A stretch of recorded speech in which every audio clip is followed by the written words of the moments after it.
জবা, কি হয়েছে তোমার? ভাইজান কিছু বলেছে? প্রায় একদিন পর নিজের নাম শুনে জবার বুকের ভেতর জমে থাকা যন্ত্রণা যেন ছাপিয়ে ওঠে।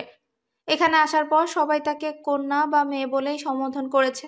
তার যে একটা নাম আছে তা হয়তো সকলে ভুলেই গেছে।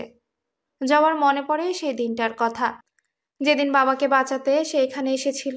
আর সেই কঠিন সময়েও রুকাইয়া একমাত্র তাকে সাহায্যের হাত বাড়িয়ে দিয়েছিল। আবেগে আপ্লুত হয়ে জবা তার হাত মেলে ধরে রুকাইয়ার দিকে। শুভ্র হাত জোড়া ফুলে লাল হয়ে আছে বেতের আঘাতে। রুকাইয়া জবার হাত তুলে নিজের হাতের বন্ধনীতে নিয়ে গভীর শ্বাস ফেলে। ঠান্ডা কণ্ঠে বলে, ভাইজান করেছেন? জবা অশ্রুসিক্ত নয়নে নীরবে মাথা ঝাঁকিয়ে সম্মতি জানায়। রুকাইয়া জবার হাত ধরে কিছুক্ষণ চুপ করে থাকে। তার চোখে ফুসফুটিত হয় এক ধরনের মায়া, আর কণ্ঠে ধরা পড়ে গম্ভীর সুর। একটু থেমে সে বলে, জবা, ভাইজান সবসময় অন্যায়কারীকে সবার সামনে শাস্তি দেয়, কিন্তু তুমি লক্ষ্য করেছো কি তোমাকে সে আড়ালে শাস্তি দেয়? জানো কেন? জবা অবুঝের ন্যায় প্রশ্ন করে, কেন?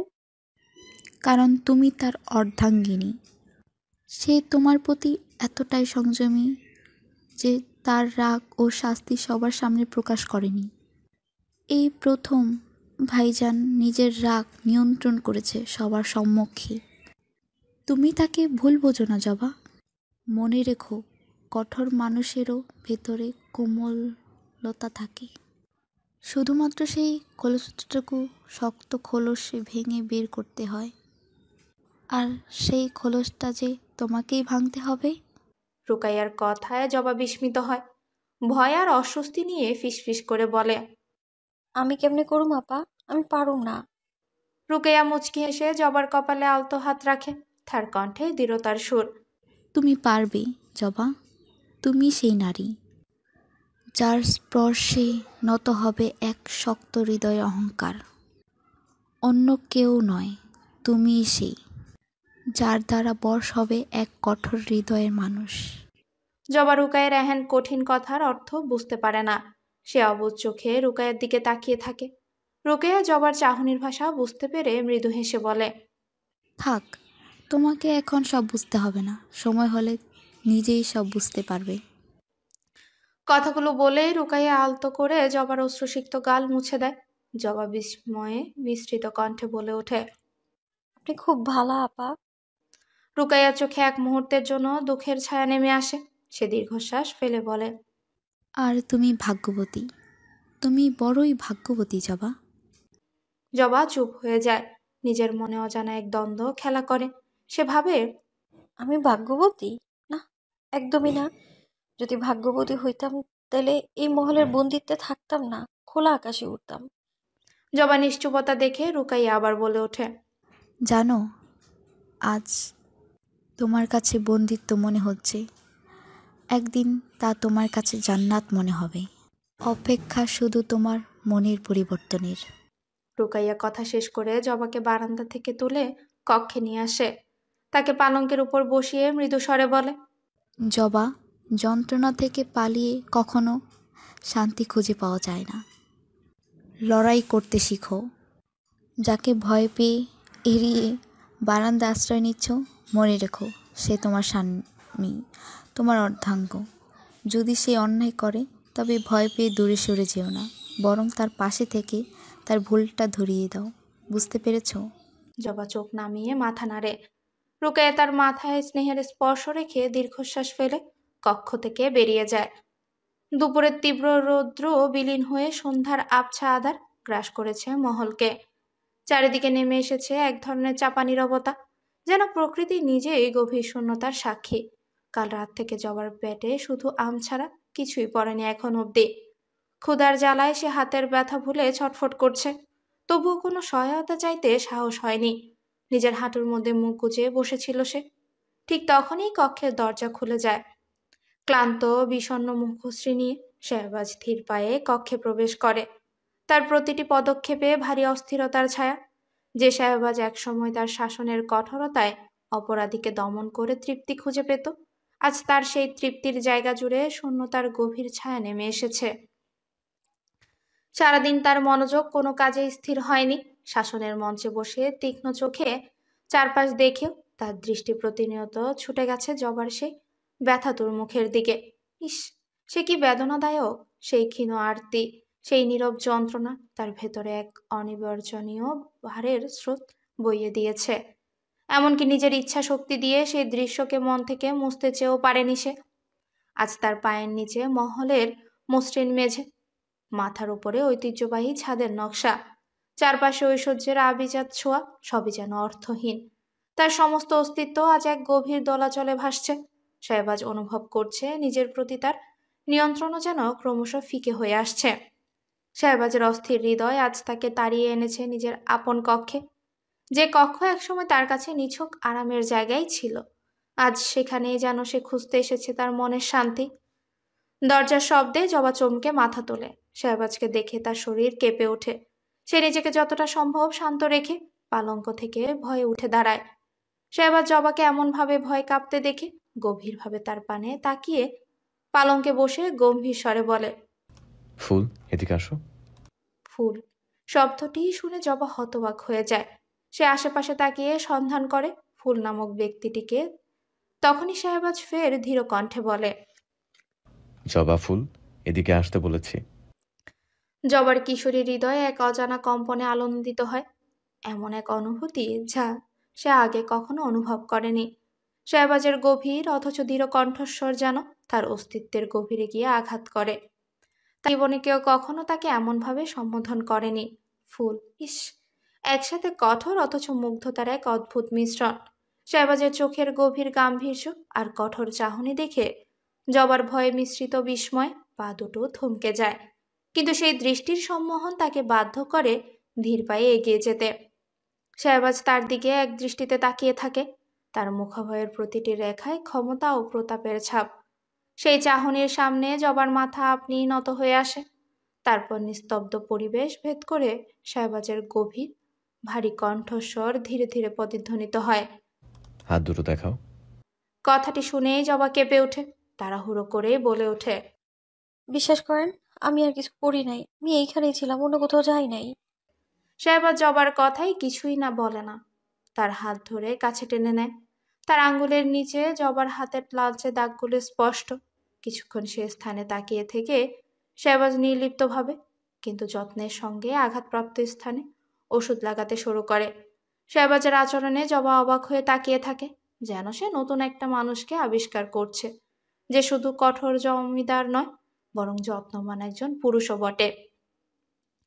মানুষকে শাস্তি দিতে যার তলোয়ার উঠতে বিলম্ব হয় না বিন্দু মাত্র।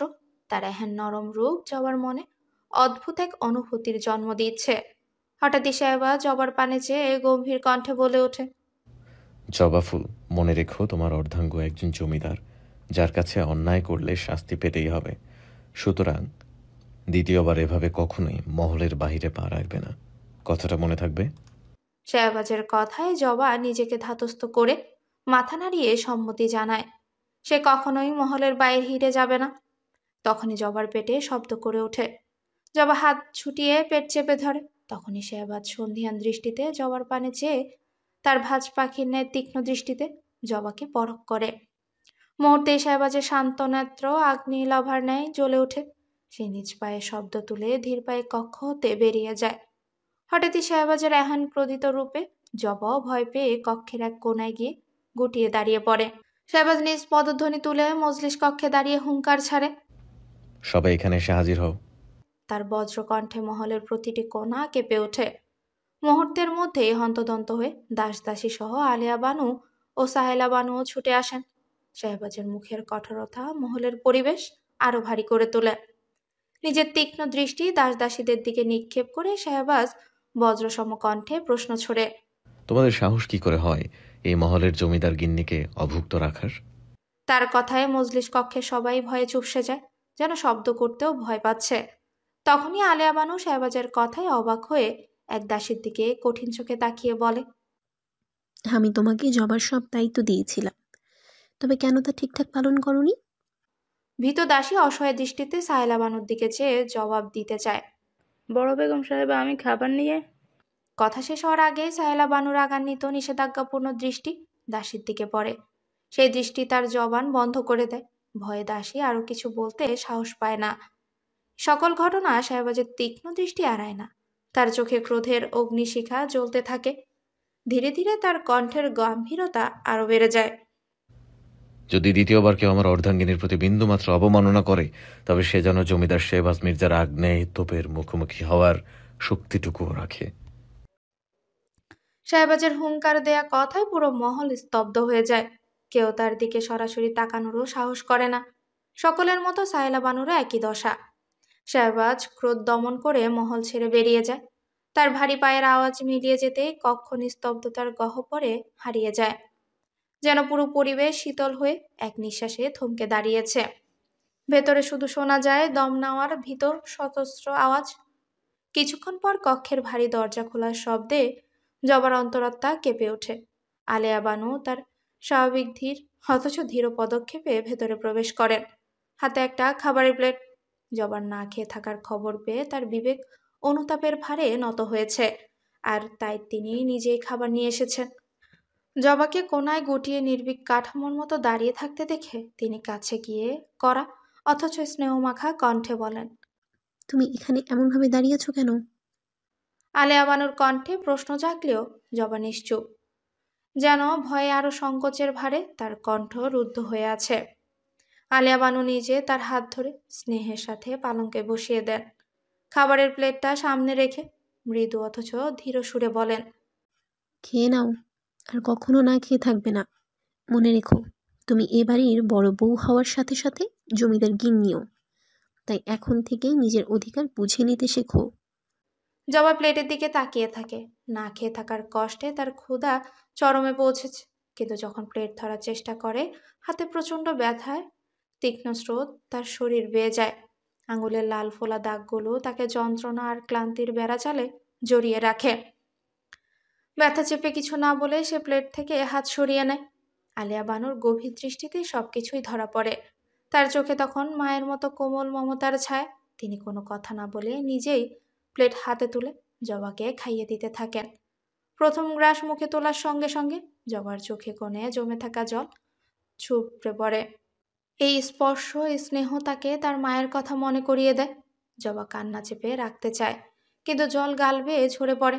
আলিয়া বানু তীক্ষ্ণ অথচ স্নেহময় কণ্ঠেই বলে ওঠেন, কান্না না করে তাড়াতাড়ি খেয়ে নাও। তোমাকে খাওয়ানো ছাড়াও আমার অনেক কাজ আছে। জবা কিছুই বলে না। তার দৃষ্টি স্থির হয়ে থাকে আলিয়া বানুর মুখের দিকে, যেন সে তার মায়ের পরিচিত স্নেহমাখা ধমক শুনছে। সবশেষে খাবার খাইয়ে দিয়ে আলিয়া বানু প্লেট হাতে দরজার দিকে এগিয়ে যেতে যেতে থেমে বলেন, হে দুনিয়া বড় নির্মম মেয়ে, আর এই জমিদার বাড়ি হলো এক ভয়ঙ্কর রঙ্গমঞ্চ। যদি তুমি নরম হয়ে থাকো, তবে তোমার চারপাশের সবাই তোমার পদদলিত করবে। শক্ত হও। কথাগুলো বলে আলিয়া বানু কক্ষ ত্যাগ করেন। আর জবা অবুঝ পদাচরণের পানে। গোধূলির আবেশ ধীরে ধীরে মিলিয়ে গেছে। দূরাকাশে সন্ধ্যের লালচে আভা মিশে অদৃশ্য হয়ে গেছে রাতের অন্ধকার। ধরণী জুড়ে নেমে এসেছে গভীর নীরবতা। মাঝে মাঝে কোনো পাখির ক্ষীণ ডাক, আর দূরে কোথাও শেয়ালের হুক্কা হুয়া ডাক ছাড়া চারপাশে যেন প্রাণের কোনো অস্তিত্বই নেই। জুনায়েদ মহলের প্রশস্ত বারান্দায় উদ্ভ্রান্তের মতো পায়চারি করছে। তার মুখে ক্লান্তির ছাপ স্পষ্ট। আজ সারাদিন ধরে একবারের জন্য রুকাইয়ার দেখা পায়নি সে। সকালে তাকে শেষবার দেখা গেলেও তারপর থেকে রুকাইয়া যেন এক অদৃশ্য দেয়ালের আড়ালে সরে গেছে। জুনায়েদ নিজের অস্থির মনেই বলে ওঠে, আমার থেকে পালাতে চাও রুকাইয়া? ওহ, আমি তো সেটা হতে দেব না। এক অদম্য আকাঙ্ক্ষায় তাড়িত হয়ে সে নিজ কক্ষ থেকে বেরিয়ে কারো উপস্থিতি বা দৃষ্টি উপেক্ষা করেই রুকাইয়ার কক্ষের সামনে এসে দাঁড়ায়। দ্বিধা না করে দরজায় কড়া নাড়তে ভেতর থেকে দরজা খুলে যায়। রুকাইয়ের মুখ ভেসে ওঠে সামনে, তবে জুনায়েদকে দেখে রুকাইয়ের চোখে ভয়ের আভা। সে দ্রুতই দরজা বন্ধ করতে উদ্যত হয়, কিন্তু তার আগে জুনায়েদ দরজা ঠেলে কক্ষে প্রবেশ করে। রুকাইয়ের প্রতিবাদ করতে চিৎকার দিয়ে ওঠার চেষ্টা করতেই মুহূর্তের ভেতরে জুনায়েদ তার কোমর শক্ত বাহুবন্ধনে জড়িয়ে ধরে আর মুখ চেপে বলে ওঠে, কি ভাবছো তুমি চাইলেই আমার থেকে দূরে থাকতে পারবে? রুকাইয়া ছটফট করতে থাকে জুনায়েদের বাহুবন্ধন থেকে নিজেকে ছুটাতে, কিন্তু কোনো মতেই সে সফল হয় না। ফলশ্রুতিতে ক্লান্ত হয়ে শান্ত হয়ে যায় সে। তখনই জুনায়েদ তার মুখ থেকে নিজের হাত সরিয়ে রুকাইয়ের এলোমেলো হয়ে যাওয়া কেশগুচ্ছ সন্তর্পণে কর্ণের গোড়ায় গুজে দিতে দিতে বলে ওঠে, কেন জ্বালাচ্ছিস আমায়? আর কত অপেক্ষা করাবি আমায়? একবার এই নয়নের পানে চেয়ে দেখ, সেখানে তোর জন্য আকাশ পরিমাণ ভালোবাসা লুকায়িত আছে। কথাগুলো বলেই জুনায়েদ নিজের কপাল রুকাইয়ের কপালের সহিত ঠেকায়। রুকাইয়ের এহেন স্পর্শে কেঁপে উঠে। সরে যেতে চাইতেই জুনায়েদ ফিসফিস করে বলে ওঠে, মেরে ফেলতে চাস আমায়? তবে মেরে ফেল। উফ, টুকুও করবো না। শুধু এভাবে আমার থেকে লুকাস না দয়া করে। কিছুক্ষণ থেমে ফের জুনায়েদ বলে ওঠে, তুই তো এমন ছিলি না, তবে এখন কেন উপেক্ষা করছিস আমায়? জুনায়েদের প্রশ্নে রুকাইয়া কাঁপা কাঁপা কণ্ঠে বলে ওঠে, ভাইজান হয়ে থাকুন, তবে ওয়াদা করছি নিজেকে লুকিয়ে আর রাখবো না। রুকাইয়ার কথায় মুহূর্তেই জুনায়েদের মুখ কঠিন হয়ে ওঠে। ক্রোধ এবং হতাশায় সে তার নিজেকে দূরে ধাক্কা দিয়ে সরিয়ে দেয়। তার কণ্ঠ এবার গভীর এবং তীব্র হয়ে বলে ওঠে, ভাইজান যাকে নিজের অর্ধাঙ্গিনীর স্থান দিয়েছে, তার ভাইজান কি করে হই? কথাগুলো বলেই জুনায়েদ কক্ষ থেকে তপ্ত ক্রোধের পদচারণায় বেরিয়ে যায়। তার ভারী পদক্ষেপের শব্দ মিলিয়ে যেতেই রুকাইয়া অসহায়ভাবে পালঙ্কে ধপ করে বসে পড়ে। তার দৃষ্টি সীমানা আটকে থাকে দরজার দিকে, যেখানে কিছুক্ষণ আগেও জুনায়েদ দাঁড়িয়েছিল। রুকাইয়া নিজের ব্যথাতুর আপন মনে ফিসফিসিয়ে বলে ওঠে, জুনায়েদ ভাইজান, আমি জানি না পাওয়ার বেদনা কতটা ভয়ঙ্কর, কারণ সেই একই অনলে ধুকে ধুকে পড়ছি আমি, যার স্থান নিজের সর্বস্ব জুড়ে ছিল। তাকে কি করে ভুলে যাই এত সহজে?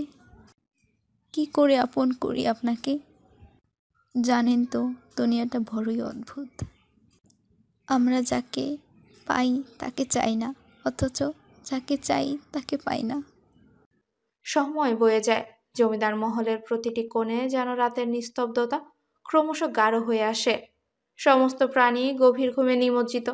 ব্যতিক্রম ঘটেনি জবার ক্ষেত্রে। সে জানে নিজ স্বামীর অনুপস্থিতিতে তার জন্য অপেক্ষা করা একজন আদর্শবান স্ত্রীর কর্তব্য। কিন্তু কি করবে সে? সে যে রক্তমাংসে করা এক অবলা নারী। নিদ্রাদের সাথে যুদ্ধ করার অত জোর কি তার আছে? তাই তো তাদের সাথে পরাজিত স্বীকার করে পাড়ি জমিয়েছে তাদের রাজ্যে। ধরণী ডুবে গেছে ঘন কালো অন্ধকারে। পূর্ণিমার আলো আকাশে ছড়িয়ে থাকলেও গভীর অরণ্যের গাছপালার ঘন ছায়া সে আলো রেখা ছিন্ন করে ফেলেছে। রাতের নীরবতা এতটাই গভীর যে মনে হয় প্রকৃতি নিজেই শ্বাসরুদ্ধ অবস্থায় দাঁড়িয়ে আছে। হঠাৎই সেই থমথমে পরিবেশ ভেঙে চূর্ণ বিচূর্ণ হয়ে আসে এক বিভীষিকাময় দৃশ্য। মাটিতে পড়ে আছে অবচেতন এক মেয়ে। তার শরীর মাটি, ধুলো আর শুকিয়ে যাওয়া রক্তে মলিন। তার পাশেই পড়ে আছে একটা রক্তমাখা ঘুঙুর। চারপাশে এক অদ্ভুত শীতলতা, যা মরণতুল্য ভয়ের অনুভূতি ছড়িয়ে দিচ্ছে। আর সেই ঘুঙুরটি তুলে নিয়ে পায়ে বাঁধে এক অদ্ভুত ছায়ামূর্তি। তার চুল এলোমেলো, চোখে পৈশাচিক উন্মাদনার ছাপ। তলোয়ার হাতে সে নাচতে শুরু করেছে, যেন মৃত্যুর সুরে বাঁধা এক পৈশাচিক নৃত্য। তার প্রতিটি পদক্ষেপে ঘুঙুরের আওয়াজ ছড়িয়ে পড়ছে। মাটি ফুঁড়ে যেন দহনময় আগুন জ্বলে উঠছে। তার বিকৃত হাসি অন্ধকারকে আরো গাঢ় করে তোলে, আর চারপাশে জেগে ওঠে এক অতিপ্রাকৃত কোলাহল। গাছে ঝুলে থাকা শুকনো পাতাগুলো অস্বাভাবিকভাবে কাঁপছে। ঝিঝি পোকার একটানা ডাক বদলে গেছে মানুষের করুণ আর্তনাদে। দূরে কোনো এক অচেনা প্রাণীর গর্জন, যা বন্যা নয় বরং অন্য জগতের দানবিক কোনো আওয়াজ। অচেতন মেয়েটি ধীরে ধীরে জ্ঞান ফিরে পায়। প্রথমে অস্পষ্ট দেখতে পেলেও তলোয়ার হাতে নাচতে থাকা সেই ছায়ামূর্তির বীভৎস রূপ স্পষ্ট হতে শুরু করে তার নিভু নিভু আখিদয়ে। আতঙ্কে তার শরীর থরথর করে কাঁপতে থাকে। জড়সড় হয়ে কন্ধনরত কণ্ঠে সে হাত জোর করে ফিসফিসিয়ে বলে, আমারে ছাইরে দেন, আমি কিছু করি নাই, দয়া করেন। কিন্তু সেই রহস্যময় ছায়ামূর্তি থামে না। তার নাচ আরো তীব্র হয়ে ওঠে। ঘুঙের আওয়াজ যেন ধ্বংসের ঘণ্টাধ্বনি হয়ে প্রতিধ্বনি হয়। হঠাৎই সে নাচ থামিয়ে মেয়েটার সামনে দাঁড়ায়, তলোয়ারের ধার নামিয়ে আনে তার মুখের কাছে। ছায়ামূর্তি তার বিকৃত মুখ নিয়ে মেয়েটার কান বরাবর এসে ফিসফিসিয়ে বলে, তোর জায়গাতে আমি অশরীরে কাঁপব, তোর আরতি ভাঙে মৃত রাতে বিভ্রান্ত স্বপ্ন, তুই কান্নার জাগাস পিশাচের উল্লাস, তোর প্রাণের প্রদীপে জ্বালি নরকের আবাস। মেয়েটা ভয়ে জড়সড় হয়ে পড়ে, তার কণ্ঠ শুকিয়ে আসে, চোখ দিয়ে নীরবে পানি গড়াতে থাকে। আর সেই গভীর অরণ্য নিস্তব্ধ রাতের সাক্ষী হয়ে চেয়ে থাকে দুই আত্মার ধ্বংসের খেলায়। শাহবাজ ক্লান্তি আর গম্ভীর অভিমুখে মহলে ফিরে এলো। পায়ের ছন্দ থামলো মায়ের মলিন মুখের সামনে। আলিয়া বানুর মুখে এক অজানা দুশ্চিন্তার ছাপ। শাহবাজের গভীর কণ্ঠধ্বনি হলো, আমি জান, আজও আব্বাজান মহলে ফেরেনি? পুত্রের তীক্ষ্ণ প্রশ্নে আলেয়া বানু থমকে গেলেন। নিজের অসহায়তা আড়াল করতে ধীর বলে ওঠে, পুত্র আমার, তুমি নিজ কক্ষে যাও। আমি নিদ্রাহীন, তাই পাইচারি করছি। চিন্তার কিছু নেই, আমি এক্ষুনি কক্ষে ফিরছি। মায়ের আশ্বাস মৃদু হলেও শাহবাজের তীক্ষ্ণ দৃষ্টি সব বুঝে নিল। নিজের পদচারণ ধীর করল মহলের বাহিরের দিকে। তখনই আলেয়া বানুর উদ্বিগ্ন কণ্ঠ ভেসে আসলো। শেহবাজ, কোথায় যাচ্ছ তুমি? শাহবাজ এক দৃষ্টিতে মায়ের চোখে চোখ রেখে প্রতিউত্তর করে। যেখানে আব্বাজান আছেন সেখানেই। শাহবাজের জবাবে আলেয়া বানু আতঙ্কিত হয়ে বলেন, না শেহবাজ, তুমি ওই পাপের সীমানায় পা রাখবে না। আলোচনার এই উত্তাল মুহূর্তে মহলের প্রধান দরজা খুলে যায়। ভেতর প্রবেশ ঘটে নওয়াজ মির্জা ও শওকত মির্জার। নওয়াজ মির্জা মদের নেশা এতটাই বেহুশ যে নিজের পায়ে দাঁড়ানোর শক্তিটুকুও নেই। ফলশ্রুতিতে শওকত মির্জা তাকে ধরে কোনো মতে টেনে আনছেন। পিতার এহেন অবস্থা দেখে শাহবাজের মুখ কঠিন ও হাত মুষ্টিবদ্ধ হয়ে যায়। দাঁতে দাঁত চেপে সে পিতার দিকে ক্রুদ্ধ দৃষ্টিতে তাকিয়ে রয়। ঠিক তখনই মহলে প্রবেশ ঘটে জুনায়েদের। রক্তের দাগে ভেজা পোশাক তাকে মুহূর্তেই সবার দৃষ্টির কেন্দ্রবিন্দু করে তোলে। আলেয়া বানু আতঙ্কিত হয়ে তার নিকট এগিয়ে গিয়ে প্রশ্ন করে, জুনায়েদ, কি হয়েছে? তুমি বাইরে কখন গেলে? আর এই রক্ত কিসের? শাহবাজও বাজ পাখির ন্যায় তীক্ষ্ণ দৃষ্টিতে তাকিয়ে রইল জুনায়েদের পানে। উত্তেজিত জুনায়েদ হন্তদন্ত হয়ে বলে ওঠে, ভাইজান, আমি একটা কাজে বাইরে গেছিলাম। পথে একজনকে রক্তাক্ত অবস্থায় পড়ে থাকতে দেখি। সাহায্য করতে গিয়ে এই রক্ত লেগেছে। জুনায়েদের কথা শাহবাজ আদৌ মেনে নিল কিনা কে জানে। তার কণ্ঠ গভীর, নির্দেশনামূলক। নিজ কক্ষে যাও, পরিষ্কার হয়ে নাও। শাহবাজের আদেশে জুনায়েদ মুহূর্ত বিলম্ব না করে প্রস্থান করে নিজ কক্ষের উদ্দেশ্যে। শাহবাজের দৃষ্টি ঘুরে দাঁড়ালো পিতার দিকে। গভীর ক্রোধ আর হতাশার ছায়া তার মুখে। কোনো কথা না বলে ভারী পায়ের শব্দে নিজের কক্ষের দিকে প্রস্থান করে শাহবাজ। পুত্রের এহেন প্রস্থান পথের পানে চেয়ে আলেয়া বানু গভীর আত্মতৃপ্তিতে নিজের মাথা উঁচু করে মনে মনে বলে ওঠেন, আমি আমার দুই সন্তানকে সঠিক পথে পরিচালিত করতে পেরেছি।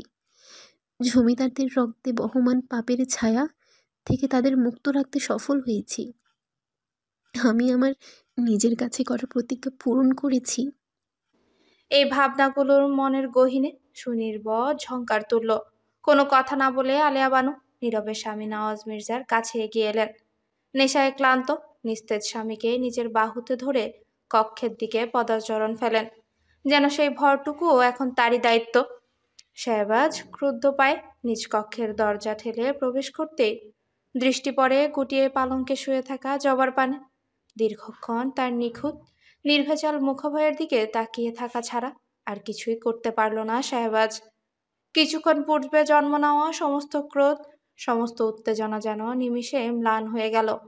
হৃদয়ের এক আশ্চর্য স্তব্ধতা নেমে এলো জবার নিখুঁত উপস্থিতিতে। তার সমস্ত মানসিক বিষাদ কেটে গেল। শাহবাজ ধীরে ধীরে জবার নিকট এগিয়ে যায়, যেন তার প্রতি নিবেদিত প্রত্যেক পদক্ষেপে আরো বেশি আবেগ, আরো গভীর অনুরাগ জন্ম নিচ্ছে। জবার ঘুমন্ত মুখভয়ের পানে তাকাতেই শাহবাজের হৃদস্পন্দন যেন জ্বলন্ত আগ্নেয়গিরির মতো তীব্র হয়ে ওঠে। এক মুহূর্তের জন্য নিজেকে নিয়ন্ত্রণ করতে না পেরে নিজ হাতে বক্ষপিঞ্জরে চেপে ধরে ফিসফিস করে বলে ওঠে, তুমি এক পবিত্র ফুল, যার মায়ায় আমি ক্রমাগত জড়িয়ে পড়ছি, এক নিষ্ঠুর টান ও আবেগে। কথাগুলো বলেই শাহবাজ ধীর পায়ে এগিয়ে গিয়ে জবার পাশে শুয়ে পড়ে। নিজের ধুকপুক করা বুকে জবার পানে চেয়ে শিহরণ, তীব্র আবেগ আর এক অজানা ভালোবাসার অনুভূতিতে নিন্দ্রার রাজ্যে ঢলে পড়ে। ধরিত্রীর বুকে গভীর অন্ধকারের পরাজিত হয়ে প্রভাতের প্রভাবিত আলো বিজয়ী হয়ে উদিত হয়। ধীরে ধীরে সূর্যের প্রথম কিরণ জানলার ফাঁক দিয়ে প্রবাহিত হয়, মেঘের অন্ধকারকে বিলীন করে দেয়। সেই আলোয় তন্দ্রিত জবা নিঃসঙ্গতায় প্রাণভ্রমণের অচেতন ঘোর থেকে দুচোখ মেলে ধীরে ধীরে জেগে ওঠে। তবে তার অবচেতন জগতের প্রথম দৃষ্টি পড়ে শাহবাজের উপর, যে তার সামনে দাঁড়িয়ে আছে ভ্রুকুটি করে। ভয়ে শিহরিত হয়ে কাঁপতে শুরু করে জবা। শাহবাজের এহেন দৃষ্টি এবং নিষ্ঠুর মুখাবয়ব যেন জবাকে অবশ করে দিচ্ছে। চোখে মুখে আতঙ্ক নিয়ে জবার কোমল বিভ্রান্ত চোখগুলি বারবার শাহবাজের দিকে ওঠে। শাহবাজের ঠোঁট থেকে একটা কঠোর নির্দেশনা বেরিয়ে আসে। তৈরি হয়ে নাও। জবার প্রাণ স্তব্ধ হয়ে যায়। ভীতির তীব্রতা যেন তাকে গ্রাস করে নেয়। সে জবাব দিতে পারছে না, শুধু শিহরিত দৃষ্টিতে চেয়ে থেকে কোনো কিছু ভাবার সময় না পেয়ে দ্রুত চরণে চলে যায় স্নান কক্ষে। তৈরি হয়ে বেরিয়ে আসতে এই শাহবাজ নিজ গম্ভীর কণ্ঠে বলে ওঠে, আমার সাথে এসো। জবা কোনো কথা না বাড়িয়ে পদাচরণ ফেলে শাহবাজের পিছু পিছু। কাঙ্ক্ষিত স্থানে পৌঁছে শাহবাজের পদযুগল থামতেই জবাও থেমে যায়। তখনই শাহবাজ জবাকে উদ্দেশ্য করে বলে ওঠে, এখন থেকে ইনি তোমার শিক্ষিকা। পাঠ্যগত, ভাষাগত সকল শিক্ষা তুমি তার কাছ থেকেই গ্রহণ করবে। শাহবাজের এহেন কথা শুনে জবার চোখে মুখে এক অদ্ভুত উচ্ছ্বাসের ছাপ পড়ে। জীবনের প্রতিকূল পরিস্থিতিতে শিক্ষার আলো ছুতে না পারার বেদনা আজ যেন প্রশমিত হতে চলেছে। নিজ স্বপ্ন পূরণের সম্ভাবনায় জবা আনন্দে আত্মহারা হয়ে বলে ওঠে। কখন থেকে পড়ুম আমি? তার প্রশ্নের উত্তরে শিক্ষিকা মৃদু হেসে বলে, জমিদার গিন্নি, আমরা আগামীকাল থেকে পুঁথিগত বিদ্যার প্রথম ধাপ শুরু করব। শিক্ষিকার কথায় উচ্ছ্বাসিত হয়ে জবা বলে, আচ্ছা ঠিক আছে শিক্ষিকা, আপনি তাড়াতাড়ি চলে আসেন। জবার এই প্রাণবন্ত উৎসাহ দেখে শাহবাজের ঠোঁটের কোণে একখানি মৃদু হাসির রেখা ফুটে ওঠে। তবে মুহূর্তের মধ্যেই সেই হাসি গাম্ভীর্যের মুখোশে ঢাকা পড়ে। ঠিক তখনই মহলের এক দাসী ভীত ও উদ্বিগ্ন ভঙ্গিতে ছুটে এসে পুরো চত্বর জুড়ে দৌড়াতে শুরু করে। তার এহেন আচরণে শাহবাজ চোখ এড়ায় না। গম্ভীর কণ্ঠে বজ্রনিনাদে শাহবাজ বলে ওঠে, এভাবে ছোটার কারণ কি? দাসী কাঁপতে কাঁপতে মাথা নিচু করে ভয়ে ভীত কণ্ঠে উত্তর দেয়, হুজুর, ছোট কুমারীকে খুঁজে পাচ্ছি না। শুনে শাহবাজের চোখ রক্তিম হয়ে ওঠে। তার পুরো চেহারায় তীব্র ক্রোধের ছাপ স্পষ্ট। গম্ভীর কণ্ঠে তিনি বলেন, তোমাদের বারংবার সতর্ক করা হয়েছে শাহনূর যেন মহলের সীমানার বাইরে না যায়, তবু তোমরা ব্যর্থ। তোমাদের মতো অযোগ্যরা এই মহলে থাকার কোনো যোগ্যতাই রাখে না। এক্ষুনি মহল থেকে বেরিয়ে যাও। শাহবাজ আর কোনো কথা না শুনে দ্রুত পা চালিয়ে শাহানূরকে খোঁজার উদ্দেশ্যে বেরিয়ে পড়ে। এতক্ষণ যাবৎ পুরো ঘটনা দেখে ভয়ে স্তব্ধ হয়ে থাকা জবা তার নব্য শিক্ষিকার পেছনে দাঁড়িয়েছিল। শাহবাজের প্রস্থান নিশ্চিত হতেই জবা ধীরে শিক্ষিকার পেছন থেকে সামনে আসে। কৌতূহল ও বিস্ময়ের মিশ্র অনুভূতিতে দাসীকে জিজ্ঞেস করে। শাহানূর কে? দাসী ক্রোধান্বিত স্বরে বলে, জমিদার হুজুরের পাগল বোন। মাঝে মধ্যে সে মহল ছেড়ে কোথাও গিয়ে লুকিয়ে থাকে, আর আমারই তার খেসারত দেই। পাগল একটা, তার জ্বালায়। কথাগুলো বলতে বলতে হঠাৎ থেমে যায় দাসী। সে জবার চাহনিতে শীতল হয়ে যায়। নিজের আবেগের বশে যা বলে ফেলেছে তা শাহবাজ শুনলে তার জীবন রক্ষা পাবে না। এই ভয়ে সে দ্রুত স্থান ত্যাগ করে। দাসীর প্রস্থান দেখে জবা তিক্ত কণ্ঠে বলে ওঠে, বালাই করছে, উনি ওই খাটা স্টারে চলে যাইতে কইছে। এরপর শিক্ষিকার কাছ থেকে বিদায় নিয়ে জবা নিজের মতো করে শাহানূরকে খুঁজতে বেরিয়ে পড়ে। জবার এহেন ভাবে বলা কথার ধরন দেখে শিক্ষিকা মাথা নেড়ে বলে ওঠে, জমিদার হুজুর ঠিক কি দেখে এই মেয়েকে বিবাহ করেছেন? জমিদার মহলের বাগান, সকালের কোমল সূর্যকিরণ মখমলে ঢাকা রঙিন ফুলের উপর ঝিকিমিকি করছে। চারিদিকে এক অপার্থিব নীরবতা, যার মাঝে লুকিয়ে আছে এক চঞ্চল অবোধ শিশুসুলভ রমণী শাহানূর। বাগানের রঙিন ফুলগুলো যেন তার লুকানোর খেলা সহ্য করে তাকে আরো সজীব, আরো প্রাণবন্ত করে তুলছে। ফুলের আড়াল থেকে মাঝে মাঝে মাথা বের করে এদিক সেদিক তাকায় সে। কেউ তাকে খুঁজছে কিনা তা দেখার কৌতূহল তার চোখে মুখে স্পষ্ট। কাউকে খুঁজতে না দেখলেই মুখ চেপে হাসি দিয়ে ফের ডুবে যায় ফুলের মাঝে। যে এই গোপন খেলায় নিজেরই সৃষ্টি আনন্দ তাকে মুগ্ধ করছে। এই নীরব খেলাধুলায় ভরা বাগানে প্রবেশ করে এক লম্বাটে শ্যামবর্ণ যুবক। রোদে পোড়া তার ত্বকে মলিনতার ছাপ স্পষ্ট, কিন্তু তার চলনে রয়েছে অমিলন মায়ার আভা। তার হাতের সরঞ্জাম বাগানের পরিচর্যার কথা বলে দেয়। ধীর পদক্ষেপে সে এগিয়ে যায় ফুলের মাঝে। যুবকের পদচারণ শুনেই শাহানুরের মনের কৌতূহল দ্বিগুণ হয়। আচমকা ফুলের আড়াল থেকে লাফিয়ে সামনে এসে ভাও বলে ভয় দেখানোর চেষ্টা করে। যুবকটি এমন অপ্রত্যাশিত ঘটনায় ভয় পেয়ে পিছলে মাটিতে পড়ে যায়। তার এহেন অবস্থায় শাহানুর খিলখিল করে হেসে ওঠে। সেই হাসির নির্মলতা যেন বাগানের প্রতিটি ফুলকে আরো উজ্জ্বল করে তোলে। মাটিতে পড়ে থাকা যুবকটি ধীরে ধীরে উঠে বসে। তখন তার চোখ পড়ে শাহানুরের উপর। এক মুহূর্তের জন্য তার দৃষ্টি আটকে যায় সেই রমণীর পবিত্র হাসিতে, যেন বাগানের সকল ফুলের সৌন্দর্য এই এক নারীতে সঞ্চিত। তার বুকের গভীরে এক অজানা ধুকপুকানি শুরু হয়, কিন্তু পরক্ষণে সে নিজেকে সংযত করে লজ্জা আর মর্যাদা বোধে মাথা নিচু করে দাঁড়িয়ে থাকে। শাহানুর তখন তার হাসি থামিয়ে কোমল কণ্ঠে বলে, তুমি কে? যুবকটি মাথা নত রেখে মৃদুস্বরে উত্তর দেয়, আমি এই বাগানের মালিক। আমার নাম সেলিম। সেলিম। শাহানুর চোখ বড় করে পুনরাচরণ করে, এরপর মিষ্টি হাসি দিয়ে বলে, আমি শাহানুর।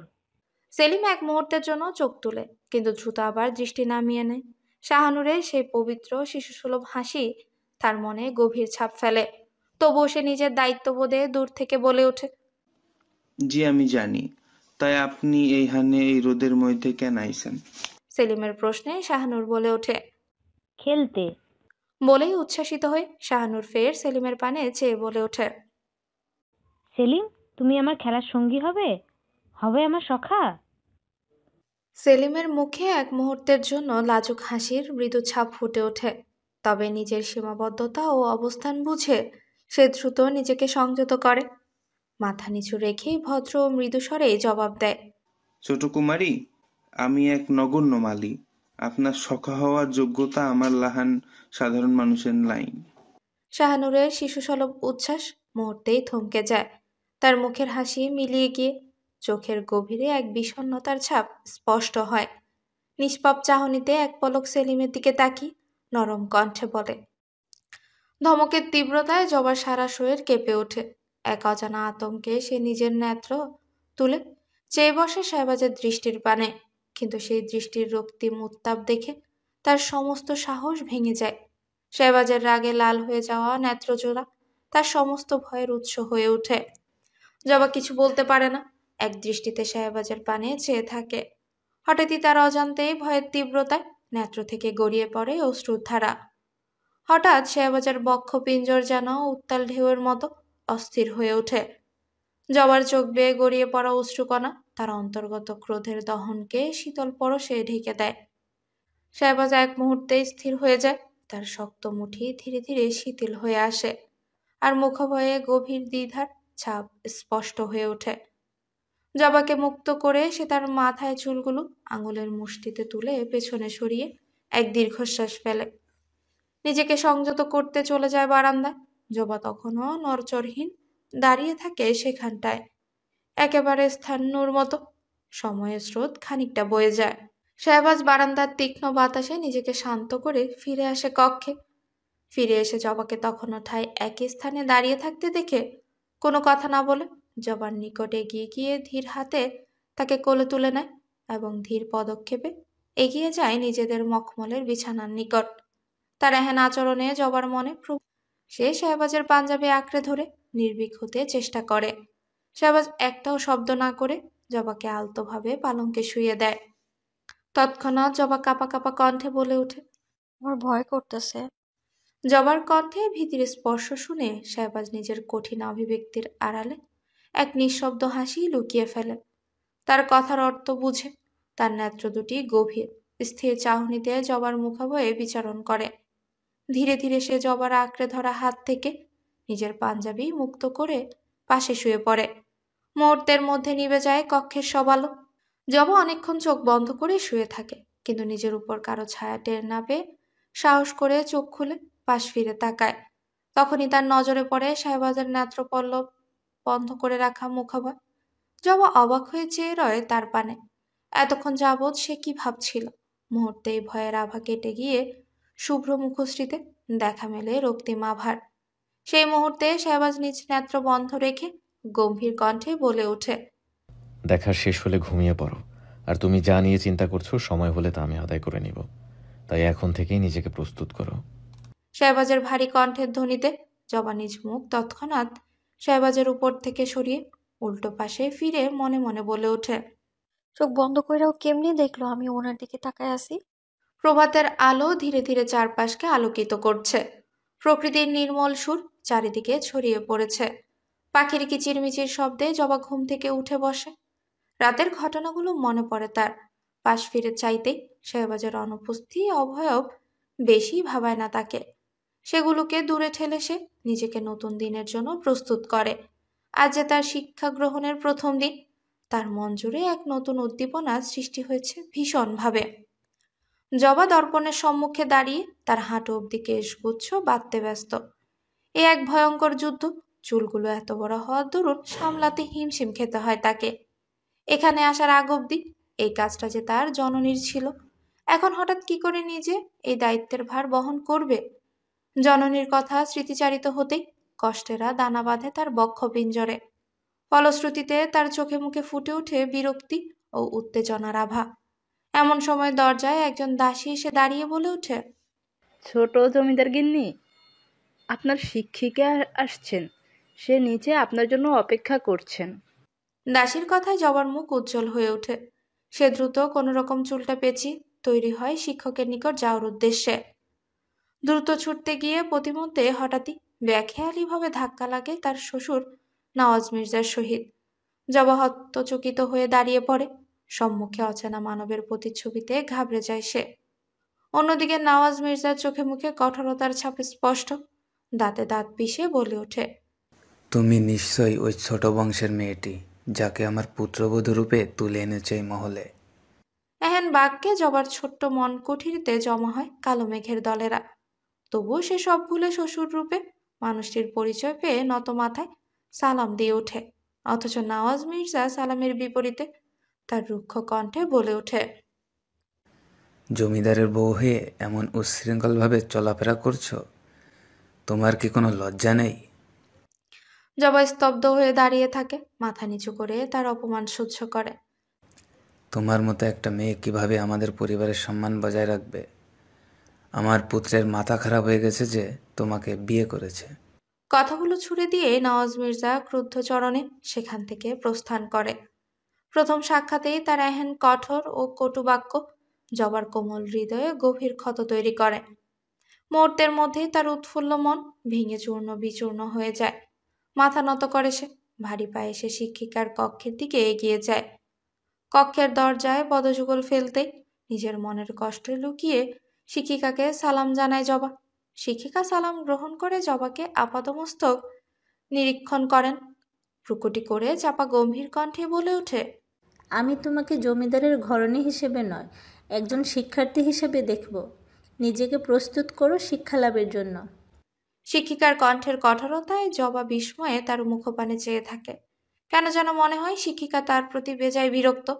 মনে মনে নিজেকে প্রশ্ন করে জবা, কই, কালকে তো তার মুখে এমন বিরক্ত আসিল না, তাইলে আজকা কেন মনে হইতেছে সে আমার পছন্দ করে না? ভাবনার গভীরে নিমজ্জিত জবাকে হঠাৎই শিক্ষিকার ধমক টেনে আনে বাস্তবতায়। কি হলো, এভাবে দাঁড়িয়ে আছো কেন?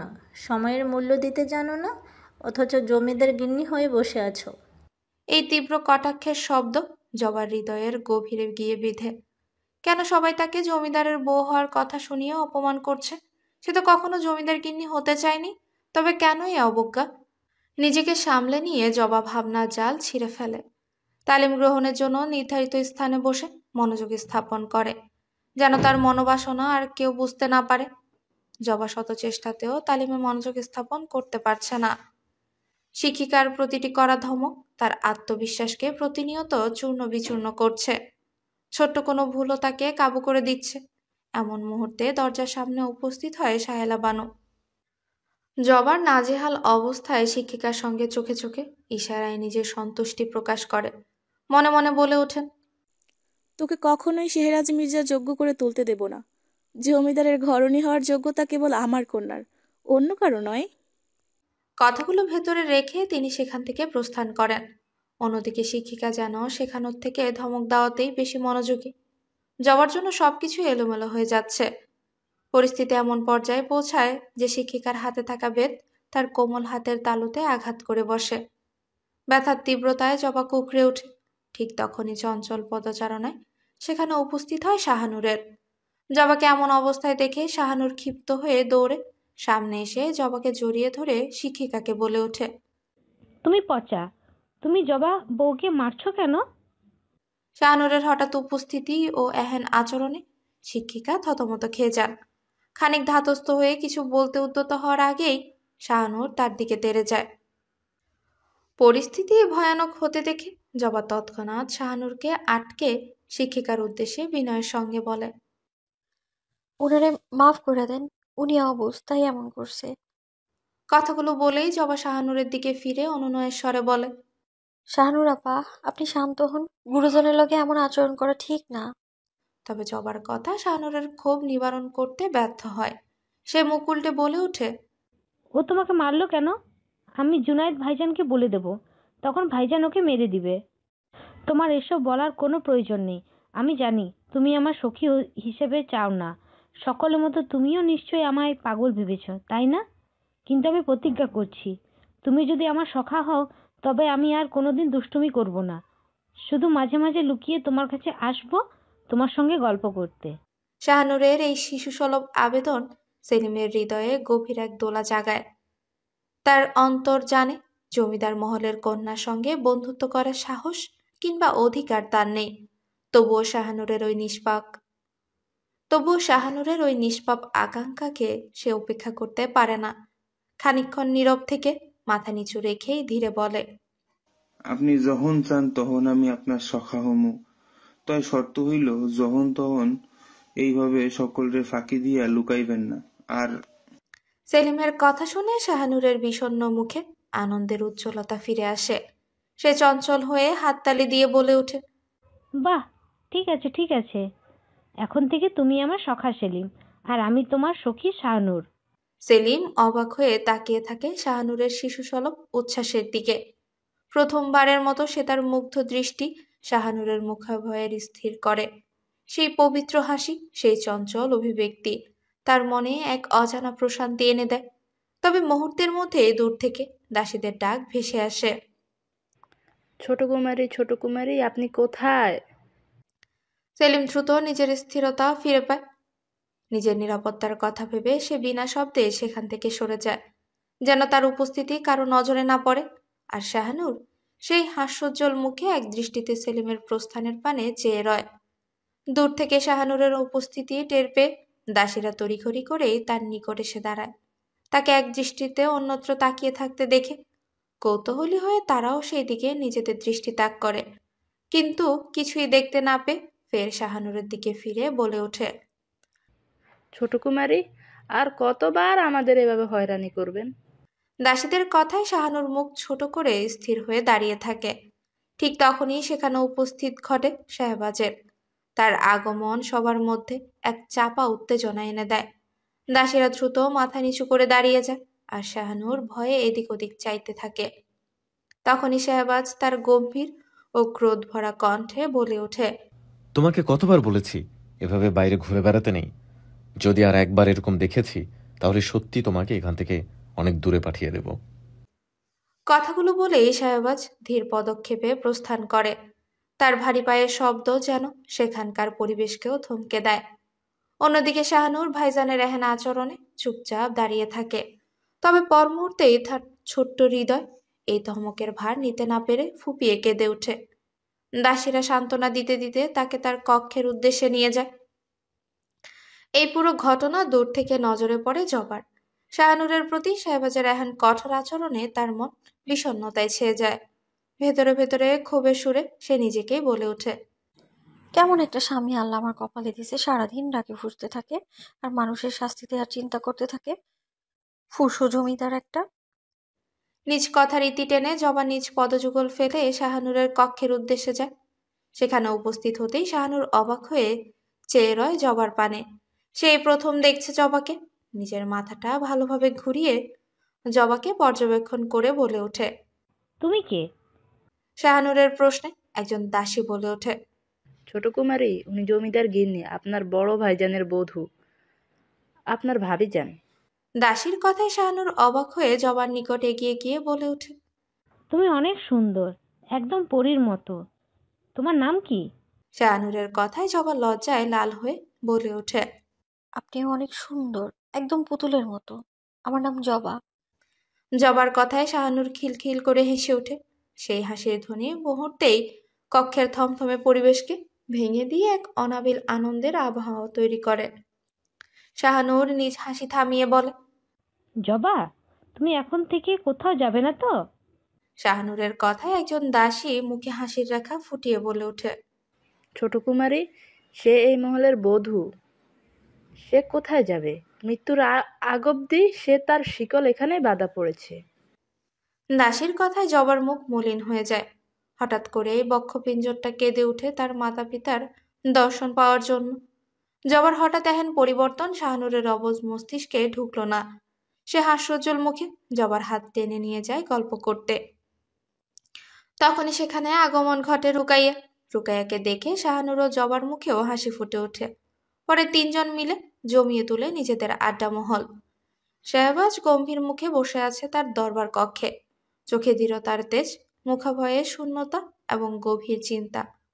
গুরুত্বপূর্ণ কাজে মগ্ন সে, যেন কাঁধে পাহাড় সমবহু দায়িত্বের ভার চাপা রয়েছে, যেখানে থেকে কোনোভাবেই নিস্তার নেই। ঠিক তখনই একজন প্রহরী ভয়ে কাঁপতে কাঁপতে দরবারে প্রবেশ করে। মুখের অন্ধকারের উৎকণ্ঠার ছায়া ফুটে উঠেছে। সে ভীত কণ্ঠে বিনীতভাবেই বলে, হুজুর, আজও জঙ্গলে একটি মেয়ের লাশ উদ্ধার করা হয়েছে। লাশটি এমন ভয়ানক অবস্থায় যেন সাক্ষাৎ শয়তানের বর্বর আঘাত। প্রহরীর এহেন বক্তব্য দরবারে উপস্থিত সকলে স্তম্ভিত হয়ে যায়। তাদের মনে সৃষ্টি হয় গা ছমছমে আতঙ্ক। শাহবাজের চোখে তখন পরাক্রমের তেজ, বজ্রশক্তির মতো তার গর্জন ছড়িয়ে পড়ে। আপনারা এখনো কেন খুনির সন্ধান করতে পারলেন না? তার শাসনধ্বনিতে প্রহরীর সহ সকলের দেহ অস্থিরতায় কেঁপে ওঠে। সকলের দৃষ্টি চলে যায় একে অপরের দিকে, যেন এক বিষাদময় শীতল প্রহর। তখনই একজন চৌকিদার নির্ভয়ে কণ্ঠে বলে ওঠে, হুজুর, একটি কথা আমার বলার আছে, আপনি অনুমতি দিলে আমি বলতে চাই। চৌকিদারের কথায় শাহবাজ তার তীক্ষ্ণ দৃষ্টিতে তাকিয়ে তাকে অনুমতি প্রদান করে। তখনই চৌকিদার বলে, হুজুর, আমরা কিন্তু প্রতিটি লাশের পাশে নারীদের পরিহিত ভাঙ্গা ঘুঙুর পেয়েছি। তাই আমি নিশ্চিত এই হত্যাকাণ্ডগুলো কোনো নারীর কাজ। চৌকিদারের এহেন দাবি শোনার পর একজন শঙ্কিত কণ্ঠে প্রশ্ন তোলেন, একটি নারী নিশ্চয়ই কাউকে এরূপ নিষ্ঠুরভাবে হত্যা করতে পারবে না। তাই আমার মনে হয় তোমার অনুমান ভুল। তবে চৌকিদার দৃঢ়তার সঙ্গেই জানান, আপনারা নিশ্চয়ই লক্ষ্য করেছেন, প্রতিটি লাশের পাশে আমরা ভাঙ্গা ঘুঙুর পেয়েছি এবং আমরা পরীক্ষা করে দেখেছি এসব ঘুঙুর মৃতদেহ নয়। এমনকি আমার মনে হয় কোনো পুরুষও নিশ্চয়ই এসব ব্যবহার করে এমন বর্বর কাজ করবে না। তাহলে এখানে কি প্রমাণ হয়? চৌকিদারের যুক্তিতে দরবারের উপস্থিত সবাই স্তব্ধ হয়ে যায়। বিস্ময় ও সংশয়ের গহ্বরে মগ্ন হয়ে পড়ে। সেই নীরবতা ভাঙে শাহবাজের গর্জন, যেই হোক না কেন তাকে খুঁজে বের করো, এ অপমৃত্যুর খবর পুরো গ্রামে ছড়িয়ে পড়ার আগে। বলেই শাহবাজ দরবার কক্ষ ত্যাগ করে। রেখে যায় সকলের মনে গভীর চিন্তার পর্দা। সময় বহুদূর এগিয়ে গেছে। জবা, শাহানুর আর রুকাইয়া তিনজন গল্পে এতটাই মশগুল ছিল যে সময়ের অস্তিত্ব ভুলে গেছে। এখন ধরণীতে রাতের চাদর নেমে এসেছে। তবুও শাহানুর এখনো কাউকে তার কক্ষ থেকে বিদায় দেয়নি। এর মধ্যে আলিয়া বানু এসে মেয়েকে দেখে গেছেন। আজ প্রথমবারের মতো তিনি শাহানুরকে এত প্রাণবন্ত দেখে মুগ্ধ হয়েছেন। তার হৃদয়ে প্রশান্তি ভরে উঠেছে, আর জবার প্রতিও খানিকটা সন্তুষ্টি জন্মেছে। মেয়েকে এক ঝলক দেখে তার বিরক্ত না করে সেখান থেকে প্রস্থান করে নীরবে। গল্প আর হাস্য আড্ডার মধ্যে জবার প্রাণচঞ্চল হাসি বারবার রুকাইয়ার নজর কেড়েছে। জবার আনন্দময় চেহারা দেখে তার নিজের মনেও হাসি ফুটে উঠেছে। যদিও সে দীর্ঘশ্বাস ফেলতে ভুলেনি। এমন সময় একটা দাসী সম্মুখে এসে বলে ওঠে, ছোট কুমারী, এখন সবার কক্ষে ফিরে যাওয়া উচিত। রাত হয়েছে অনেক। জমিদার হুজুর যদি নিজের কক্ষে জমিদার গিন্নিকে না দেখে রুষ্ট হয়ে যান, তখন আমরা কি করব? বরং কাল সকালে না হয় আমরা গল্প করব। দাসীর কথায় শাহানুর ভ্রুকুচকে তাকিয়ে ধীর কণ্ঠে বলে ওঠে। দাসী অবিচল কণ্ঠে উত্তর দেয়, ছোট কুমারী, আপনি বুঝবেন না। বিবাহের পর স্বামী স্ত্রী একই কক্ষে রাত্রি যাপন করেন। আর কত কিছুই না করেন। বলে দাসী মুখ চেপে হেসে দেয়। দাসীর এহেন কথা শুনে শাহানুর হতবাক হয়ে রয়। অন্যদিকে রুকাইয়ার মুখে এক অজানা মলিনতা নেমে আসে। তার বুকের গহীনে এক সূক্ষ্ম যন্ত্রণা দোলা দেয়। ব্যথাতুর দৃষ্টিতে সে জবার দিকে তাকায়, যে মাথা নিচু করেই বসে আছে। শাহানুর কিছু বলতে উদ্যত হতেই রুকাইয়া তাকে থামিয়ে দিয়ে বলে ওঠে, শাহনূর, এই বিষয়ে আর একটা কথাও বলবে না। তুমি কাল দেখা হবে। রূপ কথাগুলো বলেই রুকাইয়া জবার হাত ধরে তাকে নিয়ে কক্ষ থেকে বেরিয়ে আসে। জবা তখনও মাথা নিচু করে রেখেছে। পথ চলতে চলতে রুকাইয়া আমতা আমতা করে প্রশ্ন করে, জবা, সব কিছু ঠিক আছে তো তোমাদের মাঝে? রুকাইয়ার প্রশ্নে জবা হতবাক, হামতা হামতা করেই বলে, জি না মানে জবার এমন অস্পষ্ট উত্তর শুনে রুকাইয়া আর কথা বাড়ায় না, শুধু বলে, থাক, কিছু বলতে হবে না। তুমি বরং নিজের কক্ষে যাও। রুকাইয়ার কথায় জবা স্বস্তির নিঃশ্বাস ফেলে কক্ষের দিকে পা বাড়ায়। তখনই পেছন থেকে রুকাইয়া গম্ভীর কণ্ঠে বলে ওঠে, জবা, স্বামী হয় সে তোমার, তোমার প্রতি তার অধিকার আছে। কথাগুলো বলে রুকাইয়া আর কিছু না বলে দ্রুত নিজের কক্ষের দিকে পদচারণ করে। পেছনে রেখে যায় একটা চুপচাপ মলিন জবাকে। জবা ধীরে ধীরে নিজ কক্ষে প্রবেশ করে। তার মনের গভীরে লজ্জা ও ভয় নামক দুটি অনুভূতি একসাথে দোল খায়। রুকাইয়ার কথাগুলো যেন বারবার তার কর্ণে প্রতিধ্বনি হচ্ছে। তোমার প্রতি তার অধিকার আছে। সেই কথাগুলোর ভারে জবা গুটিয়ে বসে পড়ে নিজের পালঙ্কে। তার ক্ষীণ শরীরের মধ্যে এক অস্থিরতা প্রভাবিত হয়। ঠিক তখনই দরজা ঠেলে কক্ষে প্রবেশ করে শাহবাজ। প্রবেশ করতেই তার নজরে পড়ে জবার অন্যমনস্ক ও চিন্তিত মুখ। শাহবাজের ভ্রু কুঁচকে ওঠে, গলা খাকারি দিয়ে ভারী কণ্ঠে প্রশ্ন করে, ফুল, কি হয়েছে? শাহবাজের পুরুষালী কণ্ঠের প্রতিধ্বনি জবার কর্ণে আঘাত করতেই সে তাড়াহুড়ো করে নিজের ভাবনা থেকে বেরিয়ে আসে। দ্রুত পালঙ্ক থেকে নেমে দাঁড়িয়ে পড়ে। জবার এহেন আচরণে শাহবাজের ভেতরে এক অজানা ক্রোধ দানা বাঁধে। সে তার ক্রুদ্ধ পদযুগল নিয়ে জবার দিকে এগিয়ে যায়। শাহবাজকে নিজের নিকট এগিয়ে আসতে উপলব্ধি করে জবা ভয়ে পিছু হটতে থাকে। জবার পিছু হটার দৃশ্য শাহবাজের ক্রোধকে আরো জাগিয়ে তোলে। তার কঠিন নেত্রজোড়া স্থির থাকে জবার অনিশ্চিত চেহারায়। মুহূর্তে একদম নিকটে গিয়ে শাহবাজ শক্ত হাতে জবার চিকন কটিদেশ আঁকড়ে ধরে কাছে টেনে নেয় তাকে। ফের দাঁতে দাঁত পিষে নিচু স্বরে বলে, সমস্যা কি তোমার? আমি কি হিংস্র কোনো প্রাণী যে আমাকে এভাবে ভয় পাও? তোমার নেত্রে আমার প্রতি এত কেন ভয়? শাহবাজের কঠিন নৈকট্যতা জবাকে আরো কাবু করে ফেলে। তার সারা শরীর অনবরত কাঁপতে থাকে। শাহবাজের পানে নেত্র তোলার সাহসও পায় না সে। ফলশ্রুতিতে শাহবাজের ভেতরের ক্রোধ আরো প্রবল হয়ে ওঠে। তার কণ্ঠস্বর গর্জে ওঠে, ফুল, তাকাও আমার পানে। তবুও জবা কোনো সাড়া দেয় না। সে তার মাথা নত রেখেই দাঁড়িয়ে থাকে। এই অবহেলায় শাহবাজের ধৈর্যের শেষ সীমা পেরিয়ে যায়। এবার গম্ভীর ধমকের স্বরে বলে ওঠে, জবা ফুল। শাহানুরের কথায় শিক্ষিকার মুখ ফ্যাকাশে হয়ে যায়। শুকনো ঢোক গিলে নিজেকে সামলে নিয়ে বুদ্ধি খাটিয়ে রাগান্বিত স্বরেই বলে ওঠেন, আমি এক্ষুনি জমিদার হুজুরকে গিয়ে সব বলে দেব। তোমরা আমার সঙ্গে যা যা করেছ তা সব। এহেন বাক্য বলে শিক্ষিকা ক্রুদ্ধ চরণে কক্ষ ত্যাগ করেন। পেছনে রেখে যান দুটি ভয়ানক ভীত চেহারা। শাহানুরের কর্ণে জমিদার শব্দটি প্রতিধ্বনি হতেই সে এক মুহূর্ত দেরি না করে সেখান থেকে দৌড়ে পালায়। অন্যদিকে জবা ভয়ে অস্থির হয়ে ওঠে। তার মনে তীব্র আশঙ্কা জাগে। যদি শিক্ষিকা জমিদারকে কিছু বলে দেয়, তবে কি আবার সে দিনটির পুনরাবৃত্তি ঘটবে? আবার কি তাকে সেই বেতের আঘাত সহ্য করতে হবে? এই চিন্তায় জবার দেহ শীতল হয়ে আসে, যেন তার রুহু বেরিয়ে যাওয়ার উপক্রম। শাহানুর সবার দৃষ্টি এড়িয়ে মহল থেকে নিঃশব্দে বেরিয়ে আসে। তার প্রতিটি পদক্ষেপ ছিল নীরব ও সতর্ক, যেন তার উপস্থিতি কারো নজরে না আসে। পায়ের শব্দকে দমিয়ে সে ধীরে ধীরে মহলের বাহিরের বাগানে প্রবেশ করে। সবুজ পাতার স্নিগ্ধ ছায়া নীরব প্রকৃতির মাঝে তার পথযাত্রা থেমে যায় সেলিমের সামনে। হঠাৎ অপ্রত্যাশিত ভৌতিক কণ্ঠে ভাও বলে ওঠে শাহানুর।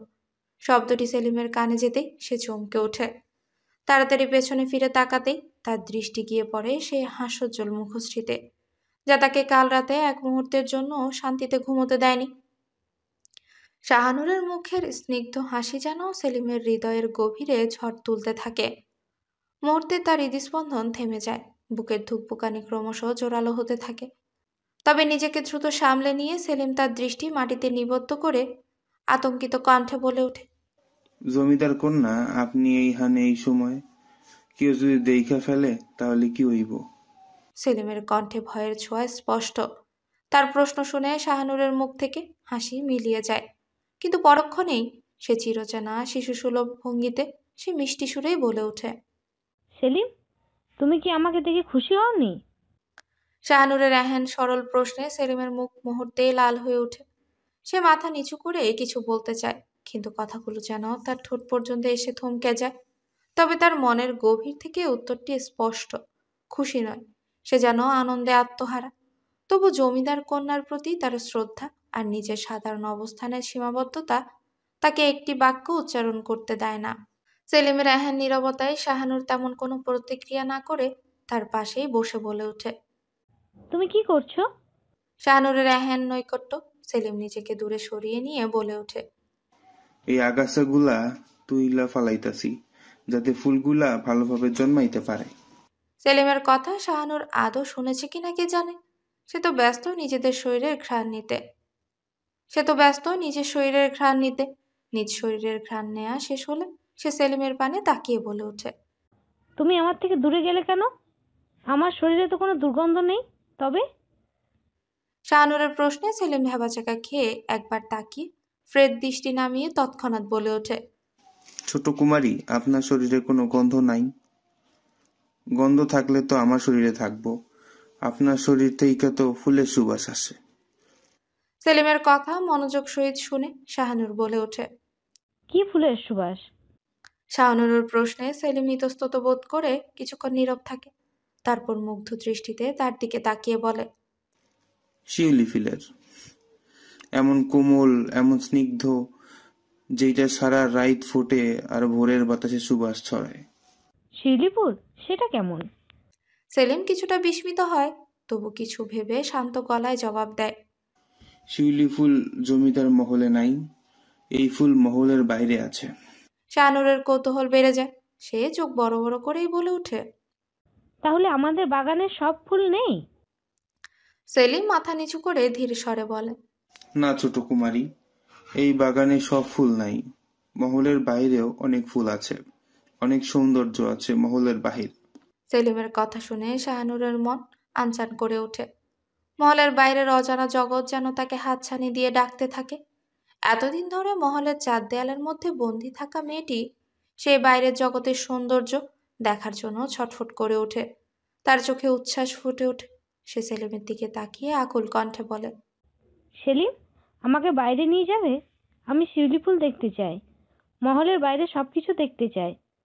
সেলিম শাহানুরের অনুরোধ শুনে হতচকিত হয়ে যায়, তার কণ্ঠে আতঙ্ক মিশে যায়। সে ভীতগ্রস্ত হয়েই বলে ওঠে, ছোট কুমারী, আপনার মহলের বাইরে যাওয়া নিষেধ। আমি কেমনে আপনাদের বাইরে নিয়ে যামু? কিন্তু শাহানুর এই বাধা মানতে নারাজ। সে বারবার সেলিমকে অনুরোধ করে যেন তাকে নিয়ে যাওয়া হয়। সেলিম তার এই আবদারের খানিকটা ঘাবড়ে যায়, তবে তাকে শান্ত করতে বলে ওঠে, ঠিক আছে, আমি আপনারে লইয়া যামু, কিন্তু এখন না, যখন শিউলি ফুল ফুটবো তখন। এখন শিউলি ফুল ফোটার সময় হয় নাই। সেলিমের কথা শুনে শাহানুরের মনে খানিকটা শান্তি আসে। সে শিশুর মতো নিজের হাত বাড়িয়ে দিয়ে বলে, তবে আমাকে ছুঁয়ে ওয়াদা করো, তুমি আমাকে এখান থেকে নিয়ে যাবে। সেলিম কিছুক্ষণ চুপ করে থাকে। শাহানুরের হাতের পানে তাকিয়ে আমতা আমতা করে বলে ওঠে, ছোট কুমারী, কোনো পুরুষের উচিত না নারীর হাত ছোঁয়া, কিন্তু আমি আপনারে না ছুঁয়েই ওয়াদা করতাছি, যদি সুযোগ পাই তাহলে আমি আপনারে লইয়া যামু।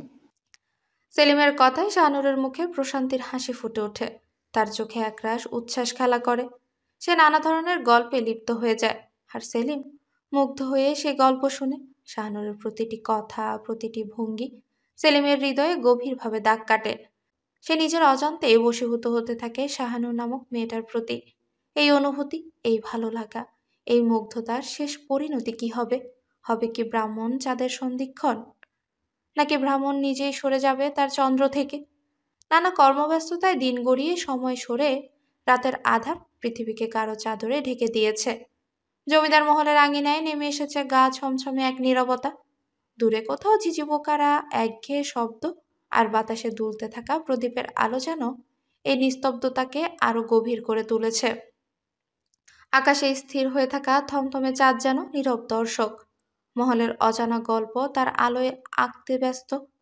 রুকাইয়া নিজের কিছু কাজ সম্পন্ন করে ক্লান্ত পায়ে নিজ কক্ষের দিকে এগিয়ে যাচ্ছিল। তার মনে ছিল অদ্ভুত এক ভাবনার ছায়া। ঠিক সেই মুহূর্তে অসাবধানতার বশে ধাক্কা লাগে জুনায়েদের সঙ্গে। জুনায়েদের হাত রুকাইয়াকে সামলানোর জন্য বাড়িয়ে উঠলেও রুকাইয়া নিজেকে আগেই সামলে নিয়ে একবারও পেছনে না তাকিয়ে দ্রুত চরণ ফেলে কক্ষের উদ্দেশ্যে, যেন জুনায়েদ থেকে পালানোর পায়তারা তার। কিন্তু ঠিক তখনই জুনায়েদের কণ্ঠ ভেসে এলো, গভীর অথচ বিদ্রুপ মিশ্রিত। বিবাহিত পুরুষকে কখনো এতটা ভালোবাসতো? আল্লাহর ভয় করে না? প্রশ্নটি রুকাইয়ার মনে ঝড় তোলে। কিছুক্ষণের জন্য থমকে দাঁড়ায় সে, নেত্রদ্বয় শক্ত করে বন্ধ করে রেখে ধীরে বলে ওঠে, করে তো।